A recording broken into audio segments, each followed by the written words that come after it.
सभी को जय श्री कृष्ण। आज सावन मास के अमावस्या तिथि है और सावन मास का भी पवित्र महीना माना जाता है। तो इस महीने में अमावस्या तिथि का विशेष महत्व होता है। इस दिन भगवान शिव और माता पार्वती के साथ पीपल की पूजा करने का विधान है। अमावस्या के दिन पीपल की पूजा करने के बाद कथा सुनने व पढ़ने मात्र से जीवन के सभी संकट दूर हो जाते हैं। जीवन में सुख समृद्धि आती है।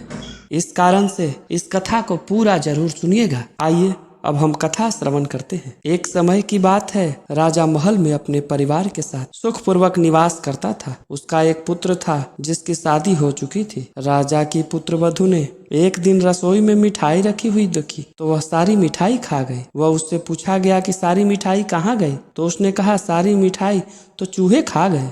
पुत्रवधू की यह बात चूहों ने सुन ली और वह इस गलत आरोप को सुनकर बहुत क्रोधित हुए। इसके बाद उन्होंने राजा की बहुओं को सबक सिखाने का निश्चय कर लिया। कुछ दिनों के बाद महल में कुछ मेहमान आए। चूहों ने सोचा कि यह अच्छा मौका है राजा की पुत्रवधू को सबक सिखाने का। बदला लेने के लिए चूहों ने बहू की साड़ी चुराई और उसे जाकर अतिथि के कमरे में रख दी। जब सुबह सेवकों और अन्य लोगों ने उस साड़ी को देखा तो लोग राजा की बहू के चरित्र के बारे में बातें करने लगे। यह बात जंगल में आग की तरह पूरे गांव में फैल गई।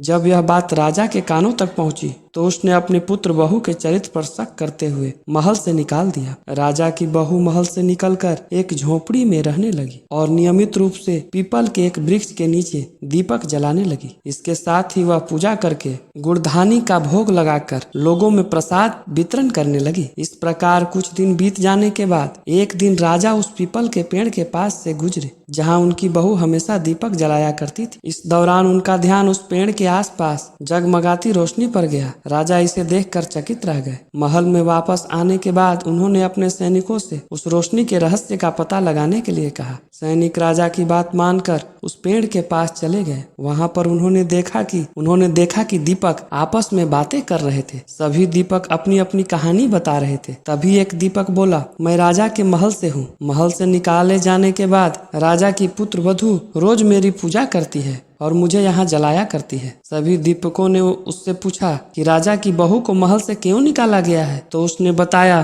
कि एक दिन उसने मिठाई खाकर चूहों का झूठा नाम लगा दिया था। इससे चूहे नाराज हो गए और राजा की बहू से बदला लेने के लिए उसकी साड़ी अतिथि के कमरे में रख गए। यह सब देखकर राजा ने उन्हें महल से निकाल दिया। यह सुनकर सैनिक भी हैरान हो गए और महल में वापस आकर उन्होंने राजा को पूरी कहानी सुनाई। यह सुनकर राजा को अपनी गलती का एहसास हुआ और उसने अपने पुत्र वधू को महल में वापस बुला लिया। इस प्रकार पीपल के पेड़ की नियमित पूजा करने का फल राजा की बहू को मिला और अपना जीवन आराम से व्यतीत होने लगा। बोलिए भगवान भोलेनाथ की जय, बोलिए पार्वती माता की जय। आइए अब हम एक और कथा श्रवण करते हैं।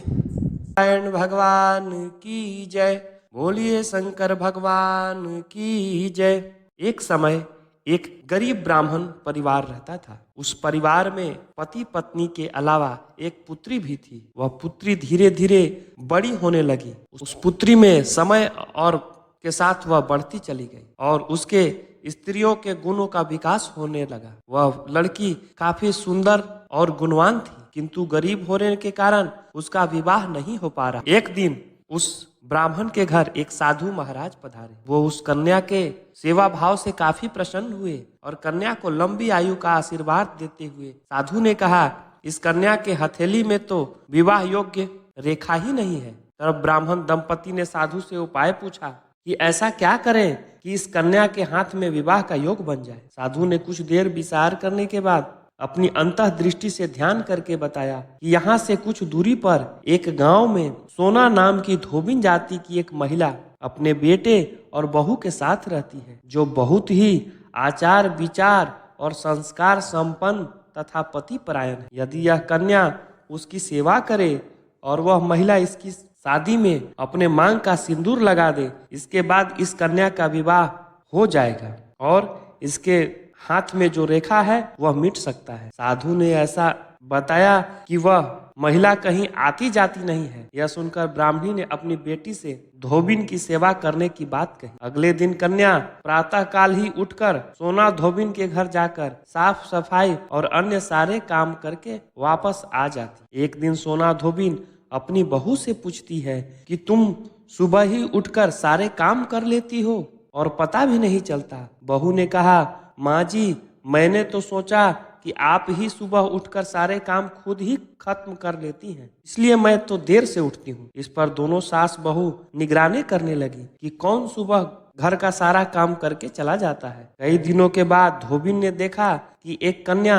मुंह अंधेरे में घर में आती है और सारा काम करने के बाद चली जाती है। जब वह जाने लगी तो सोना धोबिन उसके पैर पर गिर पड़ी और पूछने लगी, आप कौन हो? इस तरह छुपकर मेरे घर में चाकरी क्यों करती हो? तब कन्या ने साधु द्वारा कही गई सारी बात बताई। सोना धोबिन पति परायण थी, उसमें तेज था, वह तैयार हो गई। सोना धोबिन के पति थोड़ा अस्वस्थ थे, अर्थात बीमार रहते थे। उसने अपनी बहू से अपने लौट आने तक घर पर ही रहने को कहा। सोना धोबिन ने जैसे ही अपने मांग का सिंदूर उस कन्या की मांग में लगाया, उसका पति मर गया। उसे इस बात का पता न चल पाया, वह घर से निराजल ही चली थी। यह सोचकर कि रास्ते में कहीं पीपल का पेड़ मिलेगा तो उसे भौरी देकर और उसकी परिक्रमा करके ही जल ग्रहण करेगी। उस दिन सोम अमावस्या थी। ब्राह्मण के घर मिले पुए पकवान की जगह उसने ईंट के टुकड़े से 108 बार भौरी देकर 108 बार पीपल के पेड़ की परिक्रमा की और इसके बाद जल ग्रहण किया। ऐसा करते ही उसके पति